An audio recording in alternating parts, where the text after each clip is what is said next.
Domenica 28 luglio, San Nazario, è il 210° giorno dell'inizio dell'anno, ne mancano 156 al termine. Il sole sorge alle 5:50 e tramonta alle 20:43.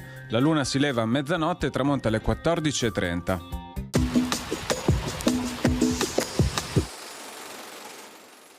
Sembra che in questo giorno sia rientrata a Venezia la trionfale spedizione comandata dal doge Pietro Orseolo II, che d'ora in avanti si dichiarerà anche Duca di Dalmazia.